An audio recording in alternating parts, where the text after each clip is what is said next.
নিয়ে আসছেন সাভার পৌর বিএনপির সম্মানিত সাংগঠনিক সম্পাদক সাবেক কাউন্সিলর আব্দুর রহমানকে সংক্ষেপে দু একটি কথা বলার জন্য অনুরোধ জানাচ্ছি। বিসমিল্লাহির রহমানির রহিম। সম্মানিত উপস্থিতি, আসসালামু আলাইকুম। আমরা ইতিমধ্যে বুঝতে পেরেছি আজকের এই ইফতার মাহফিল অনুষ্ঠান সাভারের মধ্যে সর্বশ্রেষ্ঠ এবং অনেক বড় অনুষ্ঠান। ইতিমধ্যেই আমাদের আজকের অনুষ্ঠানের প্রধান অতিথি ডাক্তার দেওয়ান মোহাম্মদ সালাউদ্দিন সাভার পৌর বিএনপি এবং অঙ্গ সংগঠনকে ধন্যবাদ জানিয়েছেন। আমরাও আপনাকে কৃতজ্ঞতা জানাচ্ছি আমাদেরকে ধন্যবাদ দেওয়ার জন্য। আমরা আপনার সাথে আছি।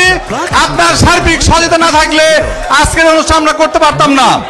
প্রিয় উপস্থিতি, আপনারা আমাদের মাননীয় এমপি সাহেবের জন্য দোয়া করবেন। উনি যেন আমাদের এই সাভার ঢাকা 19 আশুলিয়া সহ সকল জনগণের সেবা করতে পারে, খেদমত করতে পারে, এই আশা রেখে সবাইকে ধন্যবাদ জানিয়ে আমার বক্তব্য শেষ করছি। আসসালামু আলাইকুম।